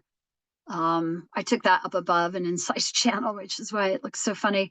Also above from an incised channel, beavers have been eating a lot of cattails out on Eastern Oregon landscapes. And again, they're eating the base. And they can, in fact, in this area over in John Day, they are completely sustaining themselves on cattails. We don't see that as much here because I think they generally prefer the willows that are more ubiquitous, but we will see cattails. We'll know it's beaver because there's always an angular mark on the bottom of the vegetation. And then this was actually over by Paulina, fresh veg. This was about 30 feet off the stream where they went up and harvested the juniper. Sometimes they will eat juniper. We have seen them eat juniper, but it might be that they're using this for construction material. There aren't a lot of willows nearby. And then they're probably also harvesting and chewing on conifers for dental care so that their incisors don't keep growing. So there's a lot of different things that we'll see them chew on. So we are looking for signs of fresh foraging when we're out there of different qualities. We are looking for different den sites. I just gave 2 examples. We'll see a few examples that look totally different than this when we're out on Bear Creek next week. But you'll typically see fresh sticks piled up pretty big. And we'll try to ascertain kind of how big those are. I like this photo because it also shows a feeding bench here in this primary pond. Forest Service folks may recognize this pond. And then over here is the den site. So that's just kind of an idea of what a den site might look like if you see one, and we'll want to get a measure of that. Scent mounds look something like this, but they can look a lot smaller and just like a mud pack. So we'll look for some of those out on Bear Creek when we're out there next week. But something you're going to be looking for. And then this is a food cache. We may see one out there next week, but you can see there's fresh chew in here. You can see it's bright on the end. And the sticks are kind of they anchor them in one spot and they try to keep them all under the water so they can last there indefinitely, especially as things get cold. And even as this freezes over in the wintertime, if it does, they can still access that food from their den site underwater. And so that's why these food caches are really important indicator for us that the beavers are hunkering down for the winter. Here's another feeding bench. And I really like this photo because this is Jesse. He's here with us. He and Julia found a pretty robust new beaver complex using the survey activity form that we were just looking at.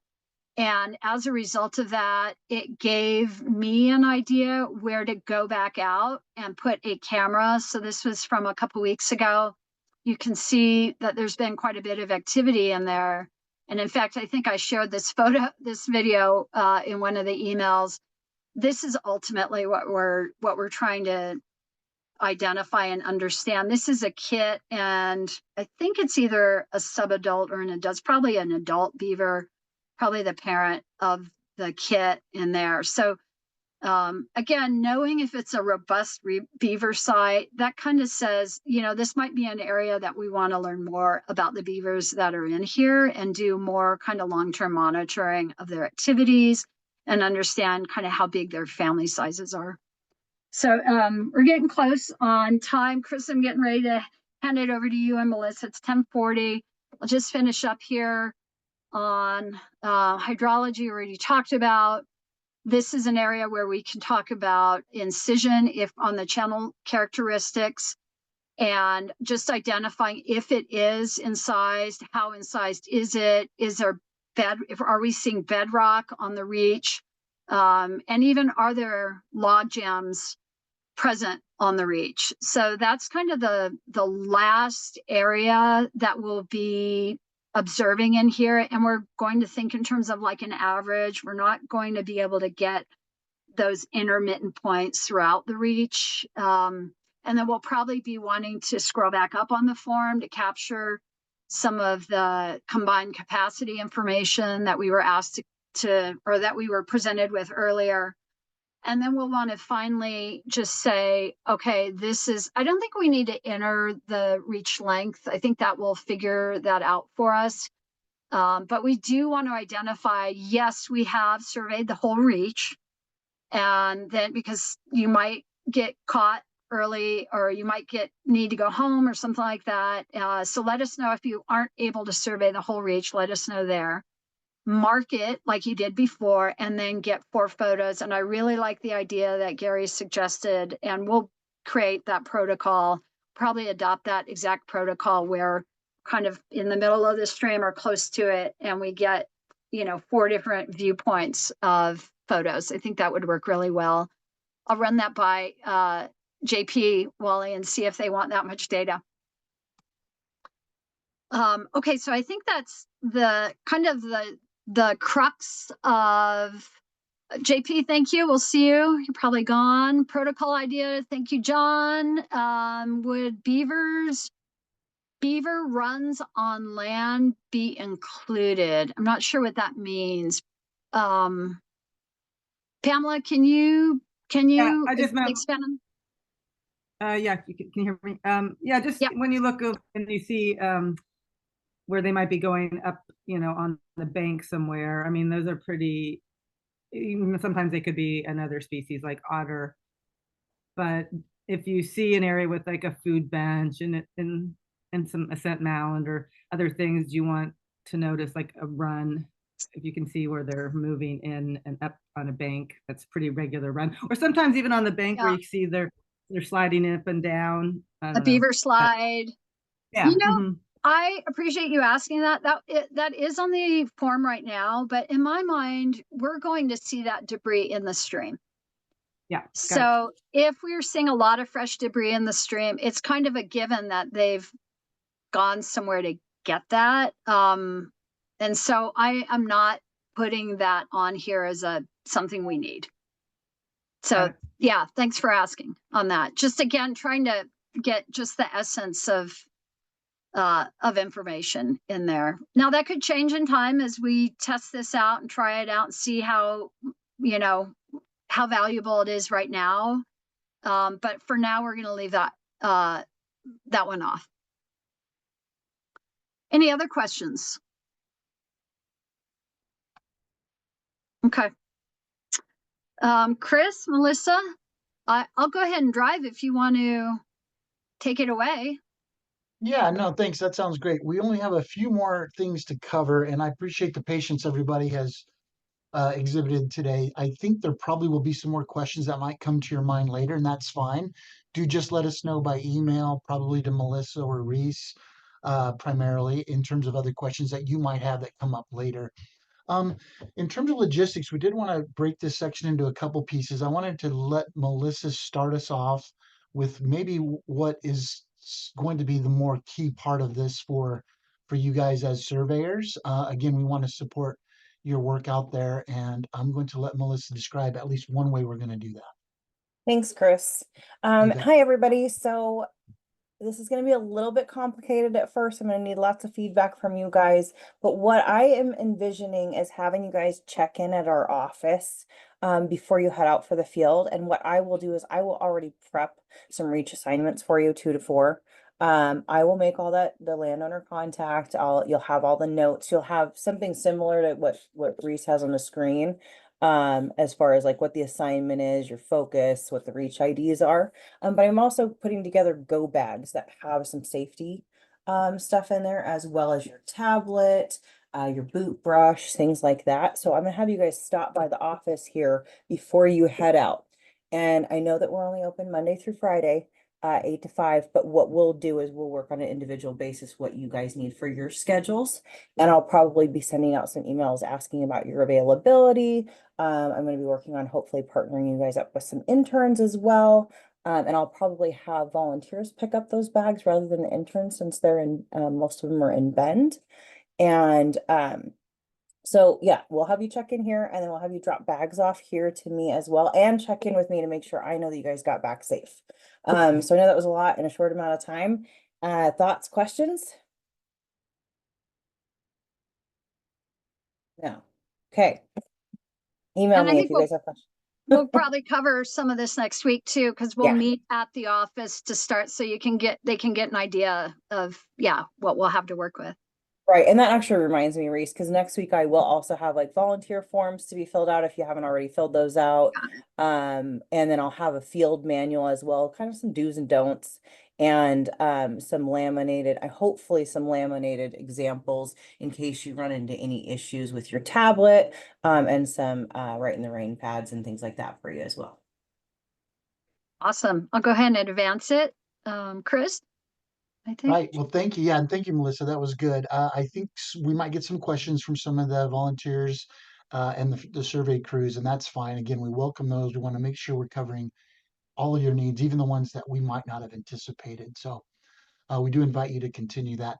This next section, I would say, might be one of the more imperative requests we have from all of you as you go out onto private lands in particular. Obviously, when we looked at that big map of the different watersheds and subregions as we broke them out, they had all the blue dots, you'll recall, the stream reaches. Some of those will be on public lands and some clearly will be on private lands. And if statistics work as normal, it'll be about 50-50 roughly, representing about roughly the public versus private land base in the upper, ownership of the land base in the upper watershed. So with that in mind, there are a few key things that we really want to emphasize, and I think probably overemphasize in some cases because they're so critical to us as local practitioners here. Our relationships with landowners are probably our most critical asset. Frankly, we don't get to do a lot of work in the watershed unless we sort of build and maintain those relationships. So we're going to ask you in this context to help us with that, help us manage those relationships by being really good partners and sort of really sensitive, maybe hyper sensitive in some cases, about private rights, landowner operations. You might run into some things that you might sort of scratch your head and say, well, I don't understand why it looks this way, or why the ranch might be operating in a certain fashion. I think that's all fair. You should be able to be inquisitive, but the assignment here really is not to collect information around any of the private lands, except and narrowly defined as what we've gone through with the data set. So we just really want to emphasize that to maintain these ownership relations, we've got to really put them at a really high level of respect. So I don't want to read through this entire thing, but I will emphasize a few things that are on this list. On the lower right-hand side, there are those 3 items under the cruise or train to bullet.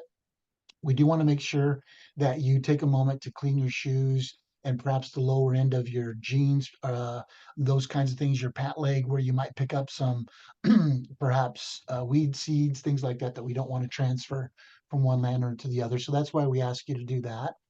One of the most important things really as you access private lands are going to be gates, managing gates. Typically when you're on a big ranch in the upper country, the gates that are closest to the road, you might say the main ranch roads, typically will have gates that have pretty recognizable latches, you might say, securing latches for the gates to open and close them, keep them closed. As you get further up into the more remote ranch roads, a lot of times you run into other types of fences that are maybe more unfamiliar to you, let's say. So we have a few examples of those. Um, the key thing about livestock and the reason gates are so important, if you encounter a gate that's closed, but you need to go through that gate, absolutely 100% be sure to close that gate behind you. You can't assume that, oh, I'm only going to be down on that little stream section for half an hour, a couple hours. I can just leave that gate open because I'm going to be coming right back.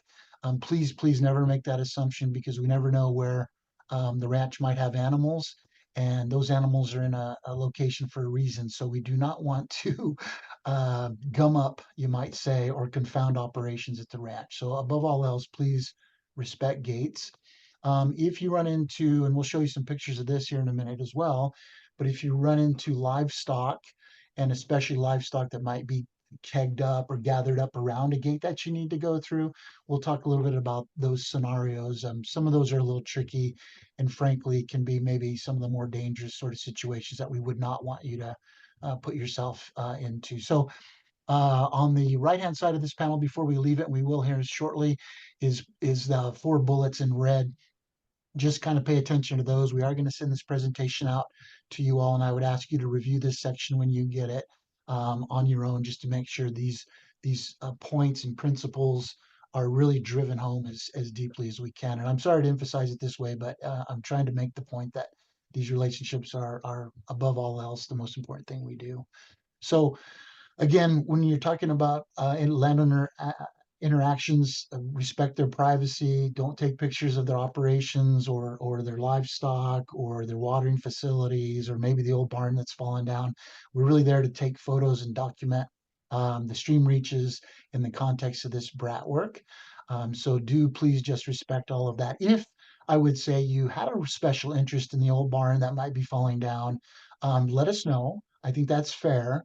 If you might have some photography hobby, for example, and want to go back, let us know. And because there's a good chance we could work with the landowner. And in most cases, we find that if we do what we're supposed to do, the landowners are pretty generous about allowing you to come back and maybe take some pictures of things that they would sort of pre-approve, if that makes sense. So I'm not saying there's no opportunity to do it. I'm saying this is not the right context for those kinds of extracurricular activities.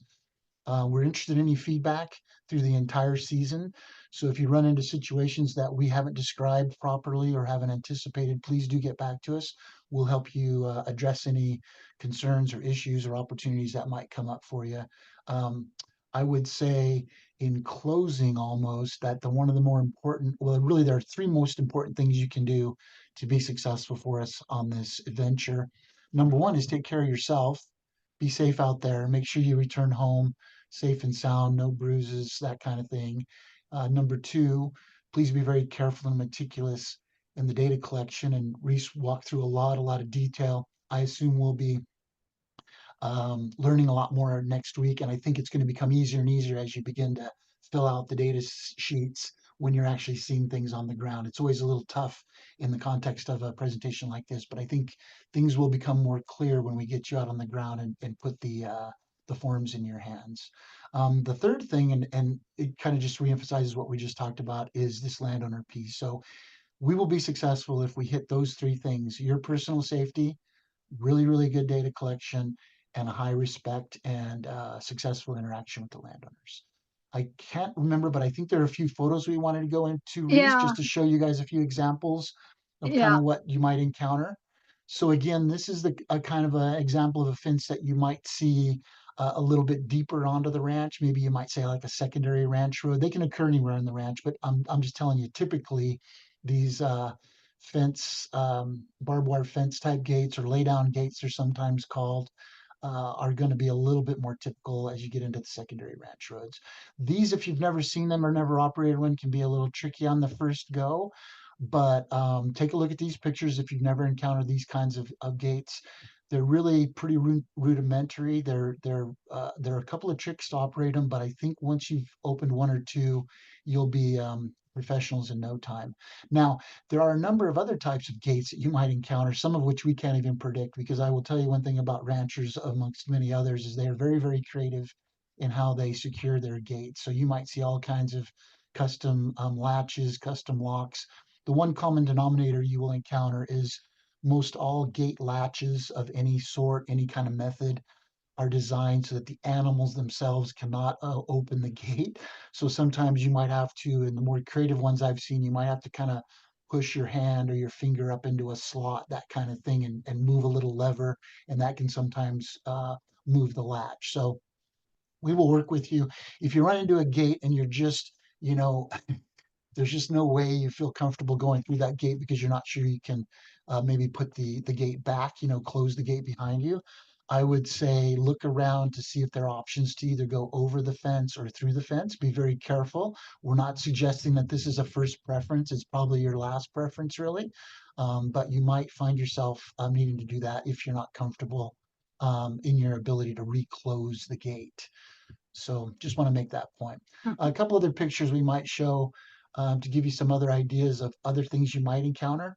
Obviously, if you see an active sort of stock drive, cattle drive in this case, on the ranch or on the road as you are going up to the ranch, up to the site that you want to survey, please do be patient. You know, these are working folks. This is how they make their living.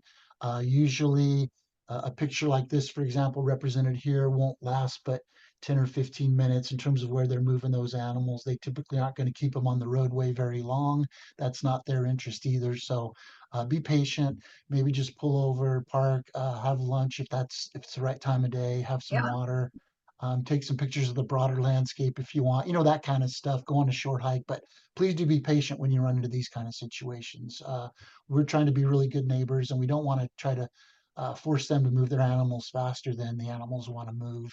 We don't need them stressing out their cattle, for example, in this photo.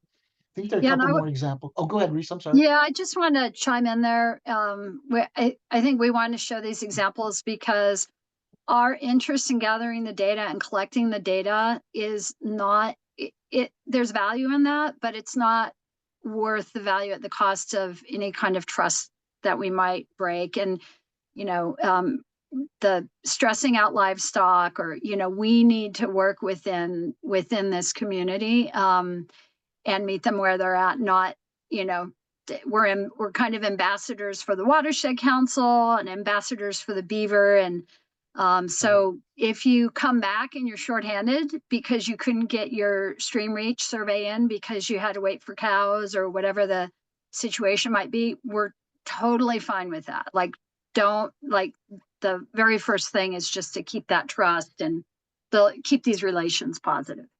So I just wanted to add that, Chris. Sorry. No. Don't be sorry. Thank you very much. That was well put and exactly what I would have probably tried to say myself if I had better words. Here's another example you might run into, and there are a couple of things to think through here. And it's almost like an animal behavior or sociology kind of position you have to kind of think through maybe a little bit. But imagine a scenario where you come up to a gate you need to go through, and there are no animals there when you first arrive. But within minutes, maybe, the animals start to gather at the gate. It's likely that they're expecting you to have some feed. So, a couple ways to handle that particular scenario, and these are just suggestions. There are probably several other ways as well. But one thing that might work is if you can be patient, get back in your vehicle, and just try not to be real active or move around a lot. If they think you had food and that's why they're at the gate, they will eventually get bored and they will move away from that gate. If you just wait a little while, you have to kind of wait them out almost. Use a little human psychology on them. On the other hand, if they're already kegged up at the gate when you arrive, so two different scenarios. The one they're not there when you arrive. The second one that I'm going to talk about is they're already there. They're already kegged up. That's probably a little bit more, I would say, tricky situation to handle and maybe a little more dangerous for you. So we would not advise opening that gate when the animals are kegged up like this in either scenario, mostly because there's a good chance they will push through that gate and you will not be able to get them back where they belong. So I would just say the best scenario here in these kind of two cases is either to wait and be patient. They might move away from the gate, give you enough space to go through and close it behind you. Um, if they persist and you really don't see an opportunity, you know, they're going to wait you out, then I think another option would be to think about crawling over the gate itself or going through the fence. Those are viable options as well. If you haven't been around cattle or other livestock much, I think it's fair to say they can be a little bit intimidating initially. We'll give you some tips and pointers on how to kind of keep them away from you if they just sort of want to come up and bother you and kind of be curious and kind of get in your way. So, Awesome. yeah, any other questions that might come up later, we'd be happy to help you with these. These are kind of tricky little deals sometimes. There's one more maybe here. Yep. Oh yeah, Yeah. go Just ahead. If you want to close out, Reese, that's fine. Thank you for your attention, everybody. thanks, Chris, for walking You through bet. that. So just Melissa already mentioned it, but we do have this survey protocol, the field manual. So we'll have that complete and ready over to you next week. So look for that. And then I think, Melissa, you're also going to put it in the kits as well, just in case questions come up, they can go back and look at those. Yes, that's correct. And then we just want to end with one more question, pause for questions, and then I'm going to go ahead, Melissa, and pitch our upcoming field projects if anyone wants to volunteer in the field with us beyond doing the stream surveys. We've got some upcoming projects that we're looking for volunteers for. So and maybe I could just add, please share this last slide and we'll send this out again in several different times, probably by separate email as well. But do share this with others too, even if you can't yourself make some of these dates. any Go ahead, questions? Melissa, sorry. Oh,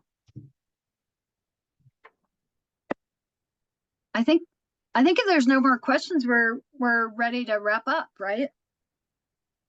I believe that's correct. I'm Okay. good. Okay, great. Well, do we have next steps? No, we don't. The next step is to show up at the Crooked River Watershed Council next week at 9 o'clock. We'll all just group there. We'll get an orientation from Melissa on the go bags and kits, and then we'll grab our assignment sheet and we'll carpool up and convoy over to Bear Creek on probably both a public and a potentially private land area where we're going to see a fair bit of beaver activity and then some variation in all of those hydrology, kind of geomorphology questions. We're going to try and spend about probably 4 hours out in the field and have you back to Prineville by 3 o'clock. And just a reminder, everybody, make sure you bring some water and a lunch with you, please. Awesome. Okay, great. Thanks, everybody. Yes, thank you very much for your attention this morning and your commitment to the project. Really appreciate the help. Thanks, guys. Have a good day. Good one. Be in touch. Waiters is optional. If you want and have them, you definitely can, Danielle. Muck boots, yep, definitely. If you have them, feel free. That's good. Thanks, Melissa. Thank you. Thanks, Reese.